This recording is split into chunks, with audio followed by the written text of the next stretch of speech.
Welcome to Fandom Schmandom, the fandom podcast that covers everything you love and more. I'm Sierra Obermark. And I'm Sam Williams. And a big, giant welcome schmelcome to our expert on today's episode. It's Garrett Fielding, y'all. Welcome, Garrett. Hi, everyone. Thanks for having me back. Yay, welcome. Yes, excellent. Alrighty then. So, today, Garrett will be disseminating all of his wonderful information about the illustrious Darth Maul. Yes, Darth Maul. Garrett, what is your favorite moment from Maul's malevolent maliciousness? Well, this is a little bit of an overlap with the answer from the Obi-Wan episode, but Maul versus Qui-Gon and Obi-Wan is an excellent fight. That is, again, one of the best sword fights in all of cinema. I will die on that hill. As a viewer, as a small child, in the 9, 10, 11-year-old range, the moment where Maul reveals himself in the Naboo Palace just before that fight, when he first activates the double-ended lightsaber for the first time. Oh, yes. That was a mind-blowing moment. Not only as, a child who had, who could have thought that there could be multiple blades, my god. But also, the audience reaction at the time was phenomenal. Amazing. Boom. And boom again. The second lightsaber comes out. Yeah. That's incredible. Yeah, I feel very similarly. Sierra, what is your favorite moment from Maul's illustrious career? Oh, man. I mean, I feel like that moment is just so iconic, and it's really where you kind of have this, who are we dealing with here? What is going on? And then that really sparks we want to know more about this guy. And then, spoiler alert, he dies a few minutes later. Because up until then, he was just kind of a pest. Yeah. Right. He's just there. Yeah. He's trying to mow down a child in the desert. he's cloaked and brooding. And his lightsaber handle's too long. Because you don't know it's double-sided yet. So it's just this giant silver handle. And you're like, why is that guy's handle so big? No worries. I don't remember noticing that on first watch. Really? Yeah. I don't think I did either. I remember as a kid being in the theater being like, that's too big. Now, looking at it on subsequent viewings, absolutely. Yeah, but, of course. First time, I don't know that I was paying attention that closely. Excellent. Glad I'm the only one of world-renowned Sherlockian-ness. I will say, I do give an honorable mention to Ahsoka and Maul's fight in Clone Wars. So what I was going to say is, I don't know that that's necessarily my favorite, though. Okay. It's so iconic, but I don't think it's my favorite Maul moment. Where my favorite Maul-ism comes in is when you really see what his plot on Mandalore was before the Ahsoka bit with Order 66 and all of that. So when you can see him basically pulling a Palpatine and, all right, I'm going to dangle you over here and I'm going to shoo you in this direction and then you are going to fight these people and, oh, look, who's ruling? It's me. Oh, what have we here? What? Oh, oops. I think I have the crown. Exactly. So I feel like that is really where I go, okay, yes. Might there have been some judgment here and there about bringing him back and his plot up until this point? All of those things, I feel like by the time that essentially genius is revealed during that plot line, I'm all in. I'm so all in. I'm going, okay, yes, he is a force to be reckoned with. He has some brains going on in there. He is not just, this muscle that's sent in to be just this Sith assassin, essentially, version of an apprentice. He has knowledge. He is Very, very intelligent. So that's, I think, my favorite. That's definitely my favorite moment of his, is really realizing who you're really up against. There's a lot to like about what they do with Maul after he stops being in spider-leg form, and to me, I think he's much more interesting as a solo character than when he's with Savage, even though he has some interesting moments of power and sort of showing off like the Plagueis Sidious line of thinking. Certainly, he's manipulative, and I think his ruling of the underworld that he gets to with the Pikes being under his control and Black Sun, etc., is really effective and interesting. I will say, as much as I love the animation style of Clone Wars, and especially when their budget is just like zerped up as much as possible for season 7, and they capture all sorts of movement really well, there is something about Ray Park's physicality that he brings to Maul that is irreplaceable to me. And I love all of this updating of the fact that he's not just muscle. He's not just Dave Bautista's character in that Bond movie he's in, where he's just like silent and deadly. But Maul has intelligence with him, has conniving inside him. That's all really effective. He's a really expressive character, despite having not a whole lot of lines in his introductory film. Yeah. And I know that there was quite a bit of disappointment in that original movie with the Phantom Menace and people thinking in the trailer it's Maul and not Palpatine. But he only has this one line, and then he just brings this menace to it, but he's not actually the Phantom. That's Palpy. So but Ray Park's physical acting and the motion and the power behind the movements, I specifically am thinking about, there's this one moment where he force grabs like some sort of box on the ground and throws it into an electrical panel. And that movement is so sharp and so defined, it's almost dancer-like. And there's just no capturing of that in the animation to me. So that's the reason why I think Duel of Fates Maul beats out Clone Wars Maul. Although there are so many great moments, as you pointed out, Sierra, of Maul's whole actual character coming out. Right. Maul sort of suffered from what I will call Boba Fett syndrome, in that this really cool character is introduced that people want to know more about, and his time is cut short very quickly. Very quickly. At least he didn't go out in a whimper like Boba does. Correct. Boba he screams and then is eaten alive, and then the Sarlacc burps. Yeah. Like, that is not... At least Ewan McGregor got to cut this guy in half. So if you haven't guessed, dear listeners, schmishners, today's episode we will be malevolently mumbling about Maul. Darth Maul. Well, folks, we officially have a Patreon. Woohoo! There will be a lot more added on there in the coming year, but for now, if you'd like to listen to our show ad-free and /or before anyone else and be a special lucky baby ducky, you can pay 500 pennies a month. Just 500 pennies. And you can support this little show. We would greatly appreciate it. Indeed. Without further ado, we will, as Roger Smith says, dive on in. We will begin with the when category. When are viewers introduced to Darth Maul, and how do our schmisteners mainly know him? The merch and the trailer of Phantom Menace is how people first were introduced to him. Is just freaking out about who this so Sith coded, like red and yellow eyes, red and black tattoos that you thought were maybe his actual like alien coloring, little horned devil, like such an allusion to sort of Catholic paintings of devils in the Renaissance time. There could be no question that this guy is your ultimate bad guy. This is the Phantom Menace, Darth Maul.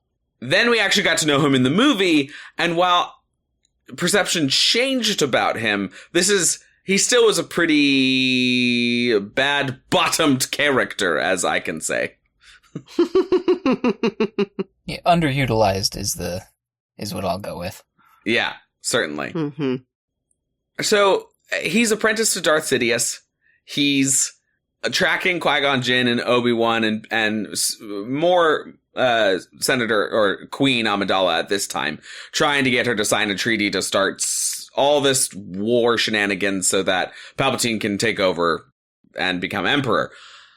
And he seems to be completely in on everything and working very closely with his master and doesn't even have any qualms with what's happening. And also, as Sierra and I noted in our Phantom Menace podcast, he seems like he has amazing tracking abilities because if you remember, Sierra, when we're discussing the Phantom Menace, Garrett, I don't remember if you've noticed this or not. They get this transmission from Naboo saying the people are starving, you must make contact with me. And then Obi-Wan and Qui-Gon are talking about it, and they're like, it seems like bait to have a connection tracing. Send no reply, send no transmission of any kind. And then, without any explanation, Maul's on Tatooine. Maul just shows up. Ta-da! There's no reason for him. They haven't replied. They've sent no transmission. No, it's like, sometimes businesses will send out advertising emails and they can tell if you've opened it or not. Oh, I see. So they made a connection just because they opened it. Yeah, that's what I'm gonna go with. This is why you don't open spam email, kids. There you go. Yeah, I'm pretty sure they opened it on the ship and Maul went, Tatooine. It's been opened. Kenobi. he like pre-knows about his rivalry. They're just actually, they're a forced dyad and we just don't know it. Yeah, okay, so that's that situation. On to the who category. Who is Maul? What defines him? What makes him tick? What's likable and dislikable about him? I'll tell you one thing. He is tenacious. Mm-hmm. He is defined by his just revenge mode with absolute no qualms. One track mind. He has this savagery, but also this genius behind him. And he has this, after Phantom Menace, once we get into Clone Wars, just this hatred of Obi-Wan, which takes over everything, but makes him very, very, as you said, tenacious.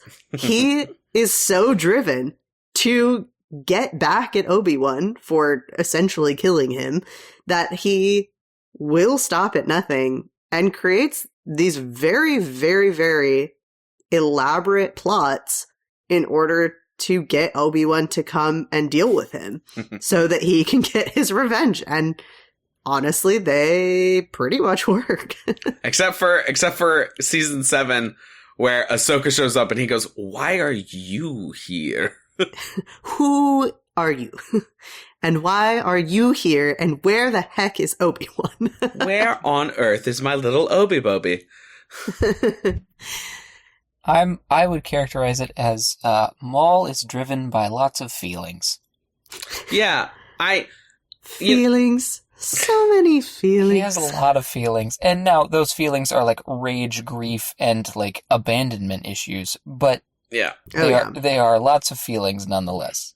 He is almost a didactic embodiment of what the dark side is. And at times so much so that he feels one-dimensional. And I know that part of his character is just to be the villain off in the corner, and they're trying to develop different villains. They're Ventress and Dooku and Savage and Palpatine, and so there's Anakin being trying to make Anakin be a villain. But there are times in Clone Wars where he's a static character, he is not dynamic, and this comes back to play in Rebels as well. And so I feel that there are still moments where he's underutilized, which is why I was so excited in Solo when he pops up for a brief moment, because I'm like, oh man, a whole different side where he's just in charge of the underworld. That I'm excited about, because I can get behind a lot of this other stuff that's very in line with his character, but he can be a little one note, I think, to his detriment. Yes. Yeah.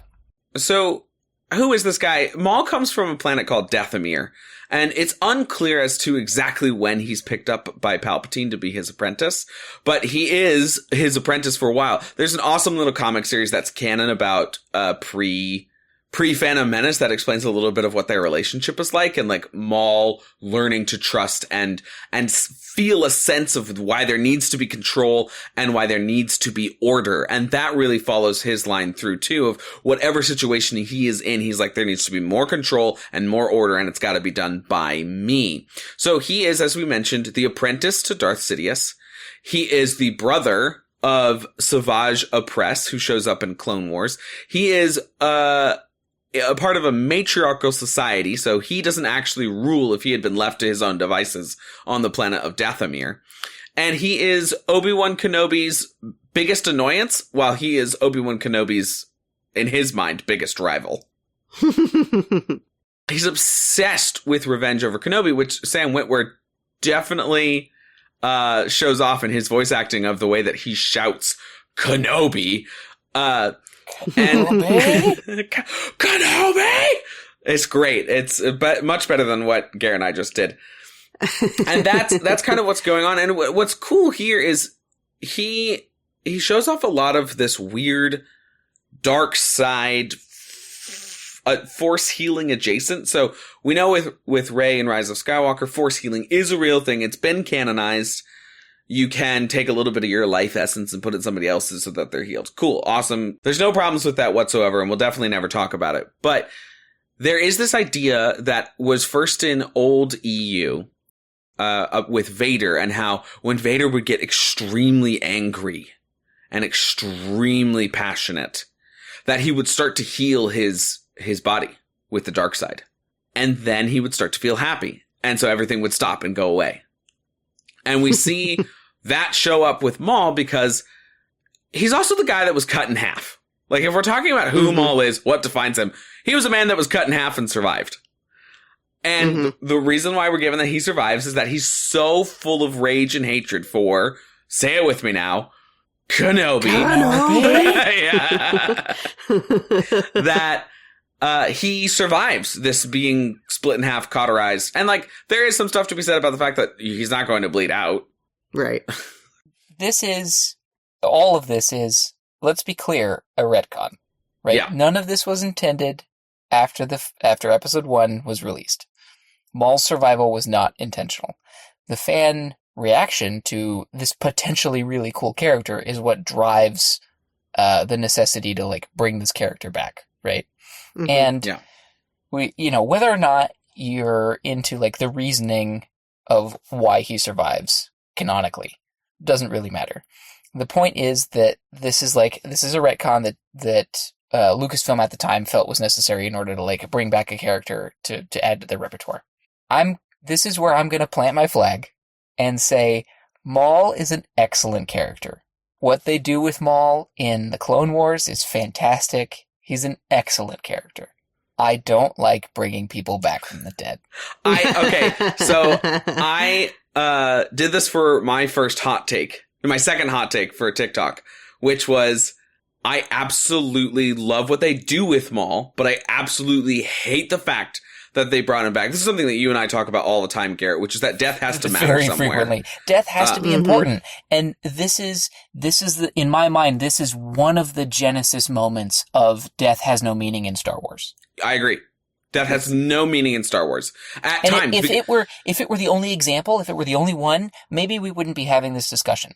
But it spawns a bunch of other instances of this happening, which I think becomes a problem. Well, and it also leans into this. A lot of people in Star Wars have been stabbed by lightsabers in the Disney era and live to tell the tale. Versus Qui-Gon Jinn gets stabbed by a lightsaber and dies. And Darth Maul gets cut in half and dies, but then is brought back because of merch and storytelling reasons. And I'm not trying to necessarily poop on that, but it is a thing that occurred. Like, this is driven by fan reactions and all the stuff that comes with fan reactions, fan love that leads to more money based off of a character. It also happens at the expense of Ventress, who basically disappears off the face of the planet in Clone Wars after Maul is introduced. And he takes her spot, and Savage and Maul take her spot quite a bit. And I'm a little disappointed because I'm a big Ventress defender. But the main point being, as you're saying, Garrett, is that death has to matter. And when death stops mattering, it becomes a giant problem. because in all franchises, you and I go, well, okay, why is this person actually dead? Why can't they bring this person back? It's all about emotional weight. Yeah. So I'm pretty much in line with where you guys are. Death has to matter. It bothers me that this is kind of the first one that really sparks a pattern of death not mattering. And we see this in other franchises. Star Wars is by no means the only one who has fallen prey to this. And while sometimes it works, I will give an out-of-universe example. I think Loki continuing to come back from the dead and continuing to not be dead works because it's Loki. Like, that is, it's because of who that character is and his whole disguising himself and always having a second plan and just him being a trickster, period, makes sense. Almost any other character, it does not make sense. And it bothers me because it's just because you don't want to let go of them. And if you don't want to let go of them, don't make them die. If you want to keep their story going, just keep their story going. You don't have to try to get some sort of an emotional reaction out of the fans or out of the other characters in the scene or whoever it might be, and then go, oh, but they're fine. Because then that completely disregards all of the emotions that you just had. And then the next time that someone's in danger, I'm just going to go, they're fine. Yeah. I'm not going to care. So this is, I feel similarly about the way that you do about Loki as I do the Master in Doctor Who is never dead no matter what. But that's also built into that character. With Loki, yes. the tricksterness is built in there. And also in Norse mythology, Loki is never dead. And also there's a little bit to be said about like the fact that the Norse gods are held onto because of people's belief in them, so they can never actually die. Like there's a whole bit of rigmarole and magic and like actual lore for Loki's character outside of Marvel. I will also say Jon Snow being brought back to life in Game of Thrones worked for me because of the established magic that had already been brought up. Yes. With the Red Woman. What is her name? Yeah. Yeah, I mean, the Red Woman. Yeah. and so all of that was totally fine. It's this idea of retconning. And they did it with Boba Fett too, to be fair. And when I was 10 years old, that didn't matter to me. I just wanted to read more books about Boba Fett. So the fact that he gets to punch out of the Sarlacc and come back to life because fans loved him rocked then. But there's still something different about, okay, he gets swallowed alive and then he is still alive in there and he is a Mandalorian and he has tons of weaponry on him. So he explodes the Sarlacc from inside and crawls out. Yeah. Okay. For whatever reason, that I give that a little bit more grace. It feels more believable. Then I got cut in half and clearly died and then was brought back 12 years later because kids liked me. I'm curious how much of that reaction is because of like the mysticism element of the explanation of like, oh, well, he survived because of rage in the Force, right? Like he willed himself to be alive versus Boba Fett, which is like a very utilitarian example of like, I have tools. My body is surrounded by a Swiss Army knife. Yeah. A malfunctioning Swiss Army knife, but a Swiss Army knife. Well, to be fair. I also think it really just goes back to what you're saying is that it's a difference between established canonical reasoning. Yeah. And we feel like it, so we're going to write in a reason that does technically make sense, but we've never talked about it before. So I think that's really the difference. Now, all of that being said, I love Maul. That's true. Agreed. I will totally agree. Maul, the way what they did with Maul afterward and the way they wrote him, he's an excellent character. Fantastic work. Yes. But there will always be this like little quibble at the beginning of his story. So, Garrett, with all that being said about Maul coming back and that being annoying and death not being a real thing, etc., and I will also split hairs here. Obi-Wan is dead. A Force ghost is still dead, right? He can't do other stuff. So I don't want to hear from people who are like, yeah, but death has never mattered ever since Obi-Wan spoke to Luke in his brain during the shootout. I'm like, no, that's totally different. Thing. So Not at all. I will say, now that it's established that death doesn't matter as much, I was super really down for a how do we find Ben Solo in the Force and bring him back to life. I would have been really, that's the flip side. Especially because of what they do in Rebels, which I know neither of you have seen yet. So I'll keep this brief without spoiling much. There is a pathway between worlds, as they call it, and that was sort of the plan on how to find Ben Solo to bring him back.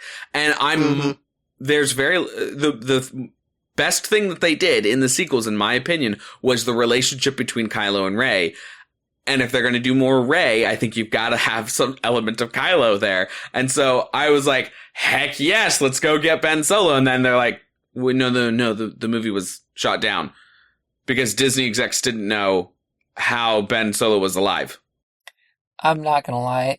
This is another case of could it have been good to have more Kylo Rey story? Absolutely. Too late now. You painted yourself into a corner. Okay, I will accept it. I was super down for it because I love Adam Driver and I want more of that. That's true. And this is another perfect example. Kylo Ren's character is quite interesting. There are a lot of things you can do there. Adam Driver is an excellent actor. He does that character very well. I would want more Kylo Ren content. The problem is, this is what happens when you write something without thinking all the way through. But, okay, so it's a little bit hard to have this conversation without having seen Rebels because there is a character that is saved by going through the world between the worlds. And it has to do with a timing element of it. So they could have essentially saved him before he died. Which I think is how they were going to do that. I get it. But okay, so this is my other problem is time travel does not excuse death either. Bringing someone back for the sake of it is bad, but also using time travel as no, we saved him ahead of time. That is not any better.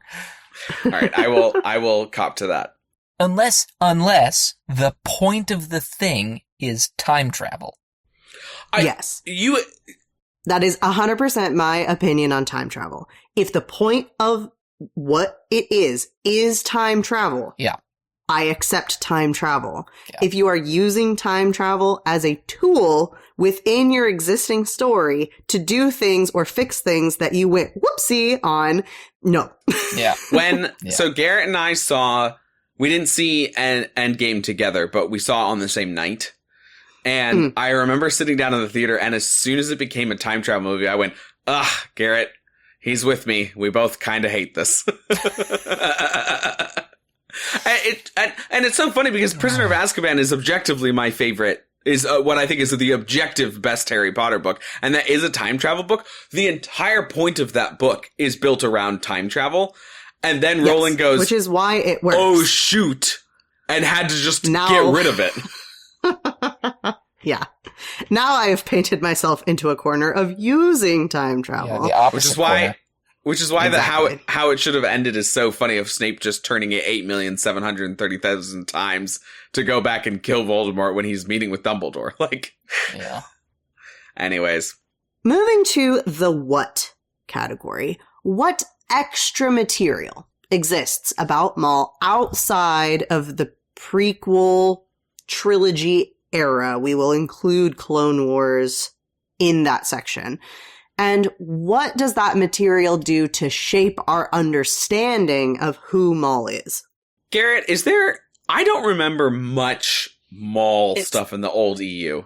It's not a lot. There is a little bit. It's not a lot. So Maul, as with so many prequel characters, doesn't get a whole lot of EU content because the transition from Lucasfilm to Disney happens relatively shortly after their introduction as characters. Mm-hmm.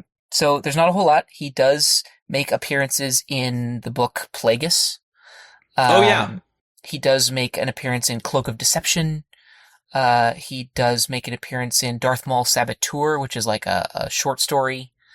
There's Darth Maul Shadowhunter. There are a couple of these books, but it's how would I say this? It's like Maul as a character is much less fleshed out in the old EU than he is in the Clone Wars show. He's much less vocal. He's more of a like brooding, passive assassin, silent assassin. He is definitely like the methodical, patient character that we see in portions of the Clone Wars, where he's like setting up the takeover of Mandalore, or like later on in the lead up to Solo. You know, he goes through the whole Syndicate arc. But in these books, he is portrayed very much as like a patient, methodical assassin, operating sort of in the underworld a little bit. He like has these run-ins with these syndicates like Black Sun, and tears them apart. But it's not a very fleshed out character. The Legends novels portray Maul as like competent and disciplined and ideologically committed to Darth Sidious's teachings. But they never, like, he doesn't crack open as a character and have, like, introspective moments the way that the canon does. And by the canon, I'm including Clone Wars in this, even though the beginning of Clone Wars is technically the Lucasfilm era. It is part of canon. The most interesting material from the old EU is probably in Darth Plagueis especially. They treat him as, like, a philosophical object, where, like, it's a question about identity and autonomy. But Maul doesn't engage with those questions himself. It is like the reader in sort of a third-person perspective is engaging with these ideas. But Maul is still just this like sort of automaton of Sidious, which is not the same depth of character that we get in canon. Right. Speaking of canon, there are 2 comic runs that I think should be on everybody's list if you're like really excited about the Maul show and want some extra knowledge about what's going on with him. So there's the first sort of comic run that's Son of Dathomir.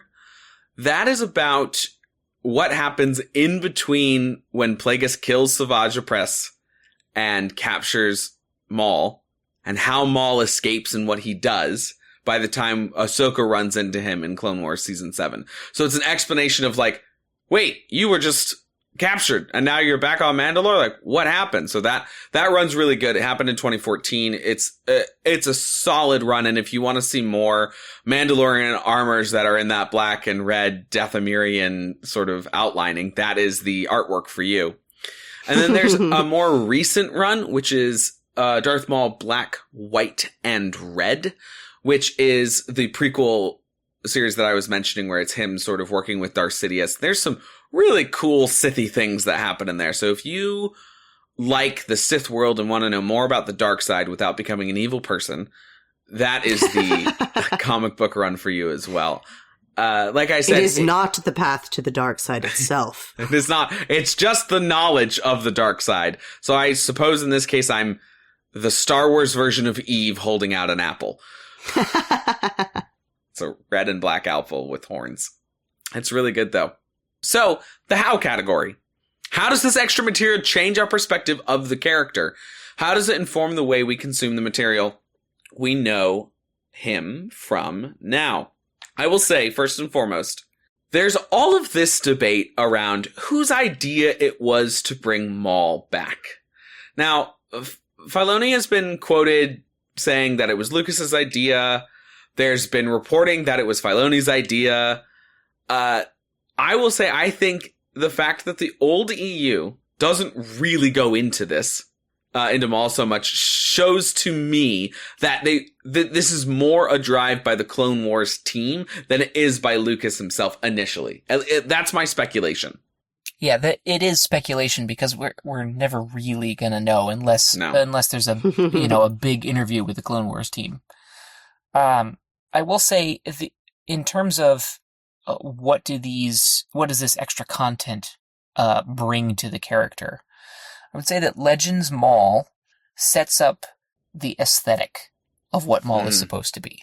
It sets up this cool aesthetic of this character, who is like ruthless and calculating and efficient, but he's a lesser character. Canon takes the bones of what Legends established and build something that is far more of a human character out of that base material. Yeah. I think in terms of extra material being anything except for Phantom, it really just fleshes out this character that we wanted to know more about. He was cut short after one movie. We thought he was going to be so important to the whole plot. Cut short. Exactly. Quite literally. And this changes really everything because he goes from just this iconic visual of what he looks like himself. We hadn't seen anybody who looked quite like him. And the double-bladed lightsaber, which in itself is iconic. But other than that, he was fairly one-dimensional throughout his first appearance. And them bringing him back in Clone Wars and then Rebels and Solo, all of those things, as well as any additional comics and books, etc., that we've been getting, that really just turns him into this complex character who might not be as complex as others because he is very much focused in the dark side, which has a limited palette of emotions, I will say. But even through that, we see his intellectual genius. We see still his physical power and fighting ability and his revenge story, which is most of his plot, but also the cunning that it takes to actually get him there. And we get more of where he came from, which is not necessarily part of his story, but we still get that through Ventress and Savage and that whole subplot where we can see a little bit more of what his background probably was like before Sidious picked him up. And then we just get additional information about this character that we were all so excited about. And I think that it's just fascinating to see him really be fleshed out. And it's a big reason why I'm so excited about the new show. I think the new show is one of the more interested I've been in a concept before it comes out. Like, I was interested in the Acolyte. I was super interested in the Mandalorian. That might be the only thing that went above it because I just love Mandalorian stuff so much. But Maul, because he's been so fleshed out, especially towards the end of Clone Wars, and then we've given a little hint as to what he's up to in between Clone Wars and then where he comes in Rebels with Solo. I just am fascinated by his mind, by his, like, he is a seductive personality. That's, I think, the main thing that makes him so cool in Rebels in particular, when he runs into the main Jedi character, Ezra, is he is this seductive idea, and he brings the seduction of the dark side in with the luring of what he's talking about. Even for a second, Ahsoka is like, huh. She was almost in. I just watching that, sitting there going, is she really going to say yes right now? I know. Because it's so close. And the only thing that really brings her out is just her trust of Anakin, which unfortunately is completely misplaced. In this instance. And so it's almost like the one thing that saves her from teaming up with Darth Maul, which, side story, would have been so very cool. Interesting. So cool. Please, I need an alternate universe where that happens. But I have a massive amount of money on the fact that Ahsoka is going to show up in the Maul series at some point. I am sure she will. That's a joke. I don't gamble, but I really think she'll show up. I think that she will, for sure. But it is very interesting because he is so seductive in his portrayal of, well, yes, I mean, this might be the dark side, but also look at all these facts. And also look at kind of the situation at hand. And I'm telling you the truth about everything, which he is, again, which is wild. It's so funny because Darth Sidious is the one with the most power. He's the one that convinces Anakin, and he's like the least convincing Sith Lord ever. Yeah. He's like, be evil. And Anakin's like, I guess I gotta. And everyone else, like, Dooku is like, the problem with the Jedi is Yoda. And here are all of these different other problems. And it's interesting because Dooku represents white collar Sith, while Maul is representing blue collar Sith. And both of them are much better at it than what a characterization.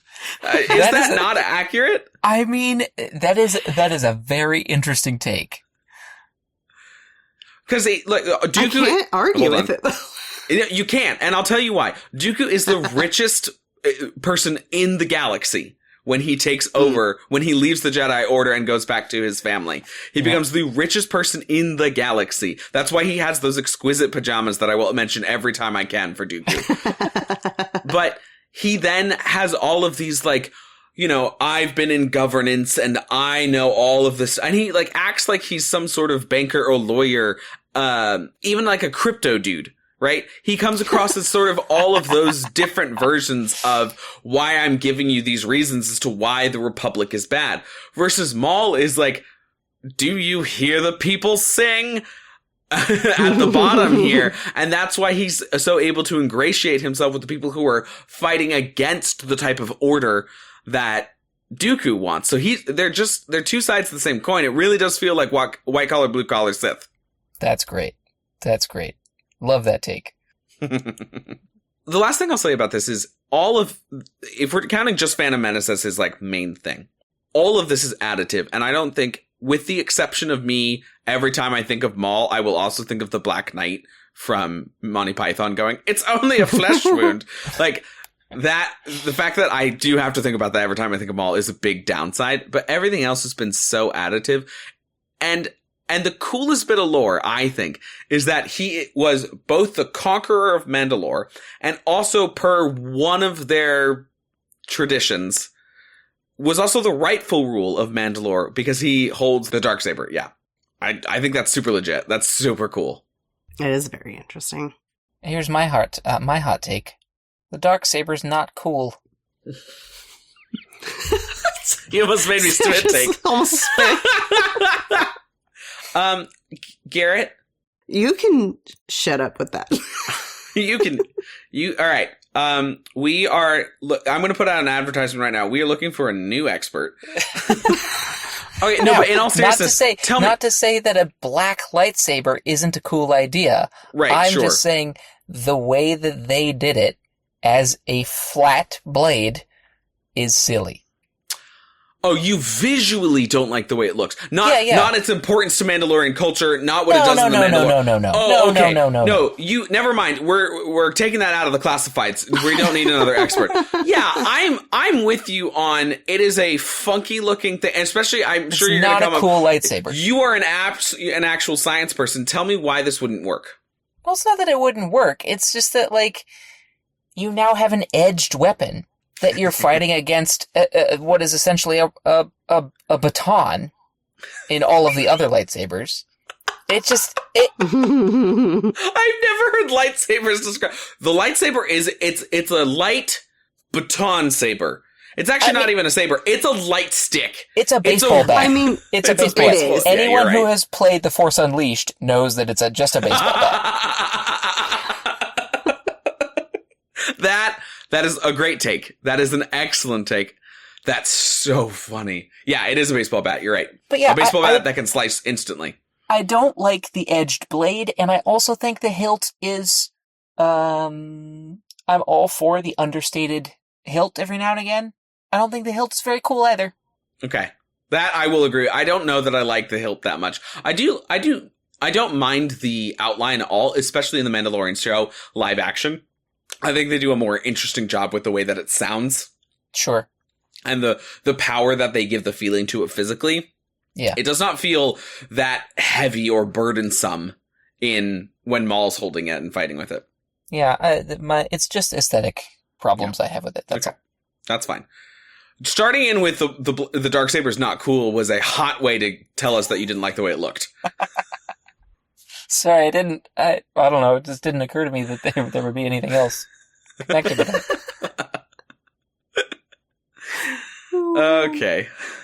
So, the where category, part 1. where does Maul fit in the fandom of Star Wars, and where does he fit in rank of importance? Now, for this question, I have to assume that we are including the Clone Wars as part of this question. Yes. Yeah. We just have... Maul is, I would say, not a critical character, but he's a very important character. His influence on galactic events, subtly, underground, is pretty significant. And if you add on top of that the level of fan appreciation that he has as a character, there's no question to me that he's like in the top portion of important characters. Now, is he, Luke Han Leia important? Obi-Wan important? Anakin important? Certainly not. But he's not a pure side character. So I was writing out my thoughts on this and kind of half changed them partway through, because I initially started out thinking, in terms of importance to the overall plot of Star Wars as a whole, I was under the impression that he's fairly low on the totem pole. Yes, is he doing interesting things? Yes.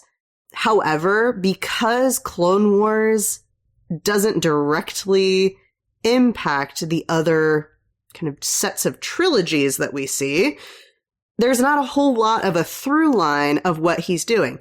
However, as I was writing that, I was going, well, the one exception is that he kills Qui-Gon. I was just about to say. Which creates the butterfly effect of... Literally took Obi-Wan the words out of my mouth, Sierra. Yes.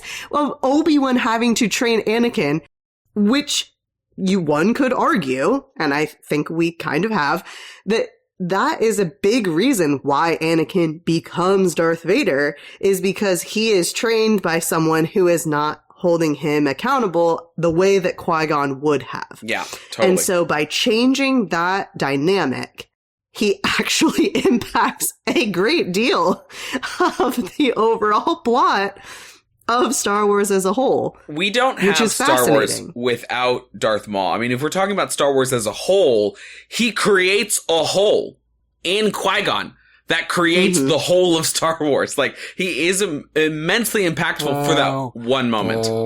Shut up. The only thing, though, that does bump him back down is that it doesn't have to be him. Right. Other people could have fit that role and taken Qui-Gon out of the equation for the same situation to line up. He's not someone like a Yoda where there is one of him and he has to use a Liam Neeson, particular set of skills with which he needs to affect this one plot point. So I would put him kind of firmly in the middle in terms of importance to the overall plot of Star Wars. Now, importance to fandom, importance to just fan experience, then I would start ranking him a lot higher, because for a whole generation, he's kind of the first iconic character that a lot of people got if they hadn't seen this, if they saw the prequels first. Yeah. If they were too young, maybe, to have seen the original trilogy before the prequels came out. Right. He was a lot of people's introduction. Yeah. To what Sith are. I will say this, Garrett and I will get to this point a lot more when we talk about Anakin, but there's a whole generation of kids who appreciate, the Anakins, the Darth Mauls, the Dooku's, and I think Maul represents a lot to kids of to Gen Z and Gen Alpha of this is a guy willing to fight the system. He should be celebrated for that, even though he's going about it the wrong way. And so I think he's a lot more important to generations below ours and the millennials than I think a lot of people realize. Darth Maul, among students of mine, is S tier for them. He's one of the most important characters in all of Star Wars. People who grew up on Rebels or on Clone Wars are this guy, why isn't he in the rest of it? Why does his fate end up the way it does in Rebels? All of this they have so many questions about why he's gone, because they like him better than they like Luke or Han or Leia. Like, he's so important to younger generations. And again, there's this idea of like, they've grown up in an era, especially Americans, right? They've grown up in an era where everyone's talking about how bad the system is and it needs to change, and that they just want people who change the system. And he represents somebody who's willing to change the system at all costs, which for whatever reason is much greater appreciated in younger generations. And this is the Clone Wars doing, right? Yeah. Like, the only reason that we're having this discussion at all is because of the Clone Wars and by extension Rebels. Yeah, totally. The where category part 2. Where? Where does Star Wars take Maul now? To the moon! Take it to the moon! I did not expect you to say that. No, Sierra, you have an actual different thing that you wrote in here.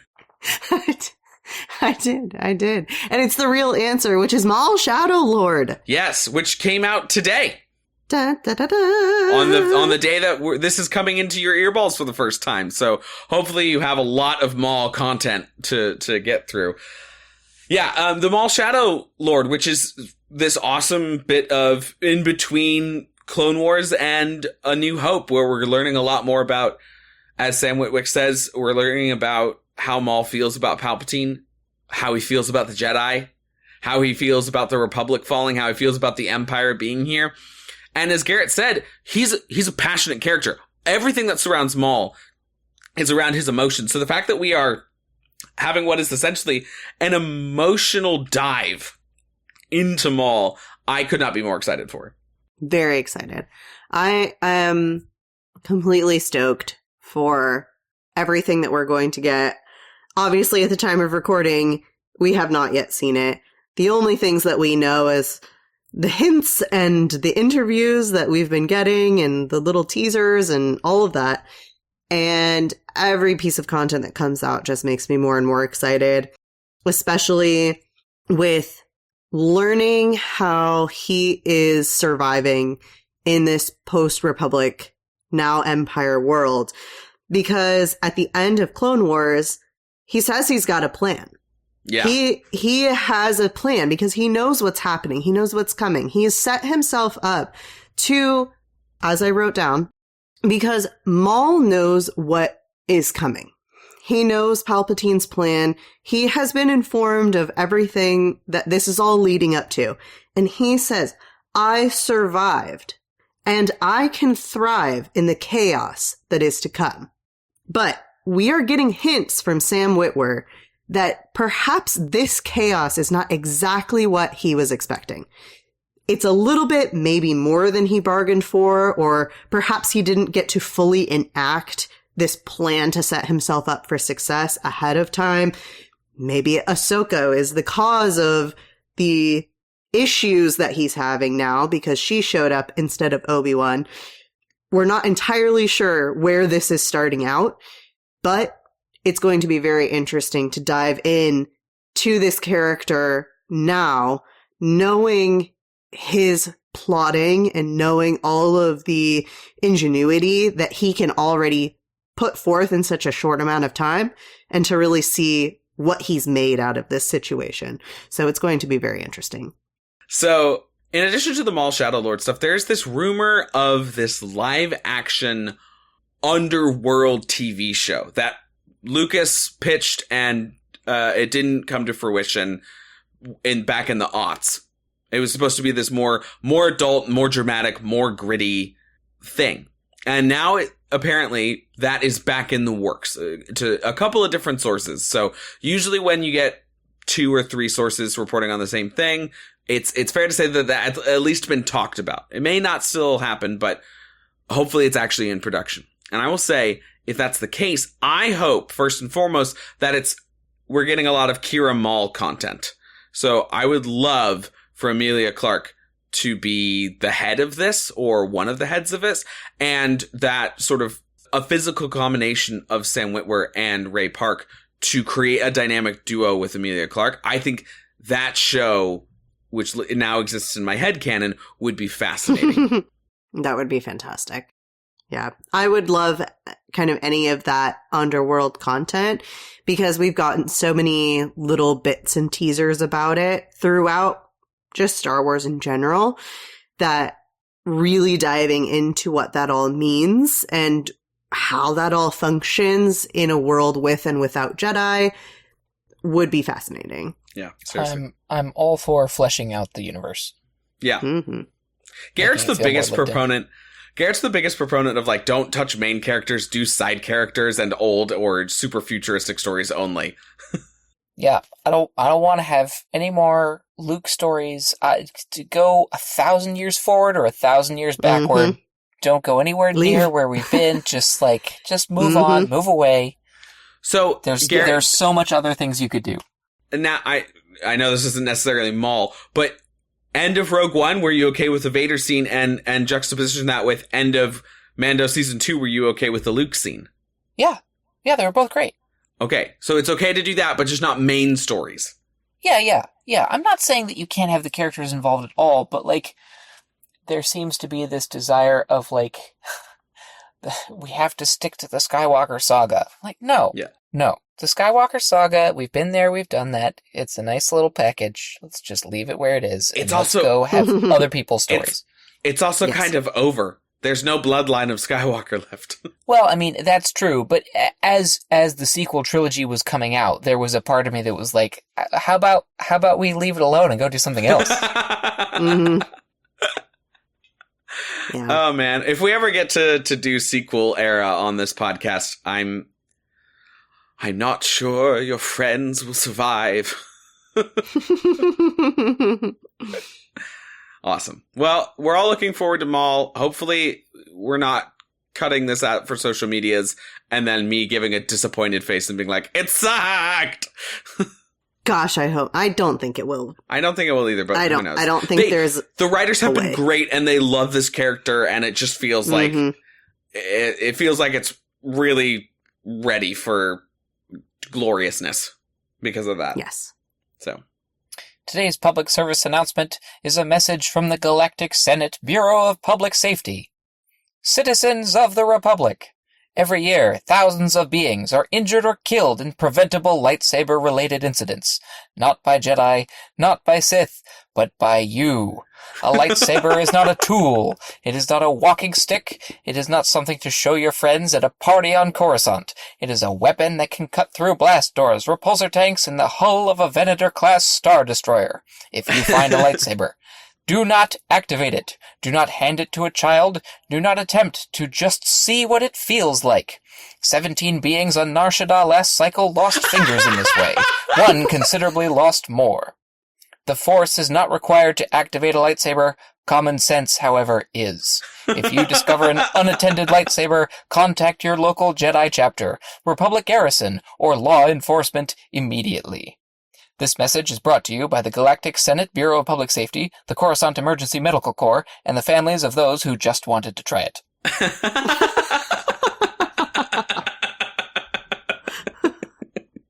And on that note, thank you very much, Garrett, for joining us here today to discuss Double-Bladed Lightsaber Man, Darth Maul. Double-Bladed Lightsaber Man. Lightsaberman. Oh, Garrett, that was always excellent to have you on. Thank you so much for coming on, bud. It's always nice. Yeah, not a problem. And thank you, dear listener schmissners, for listening to this episode of Fandom Schmandom. If you'd like to discuss this episode or any other episode we've done, please hit us up on our social media channels. You can find us on TikTok and Instagram at Fandom Schmandom Pod. Or you can head over to patreon.com/CW/Fandom Schmandom. Connect with us there. Please don't forget to rate and review us if you liked the episode. It really helps the algorithm place us in front of other like-minded schmishners out there. With that, we're out, y'all. Don't forget to tip your double-bladed lightsaberman. And fare thee well. Fandom Schmandom was created by Sam Williams and Sierra Obermark. The show is produced by Aurelia Lieb. The editor is Brittany Fisher. The music is by Jeremiah Alves.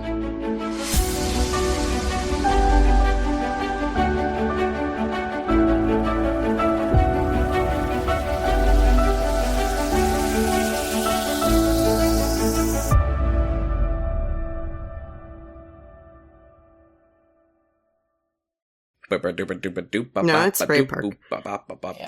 Was he the one, he left his, Yep. he accidentally left his earring in, and that's why Maul canonically has Has an Yep. earring. ear piercing. Yeah. Clone Wars, especially when they're... I'm so sorry.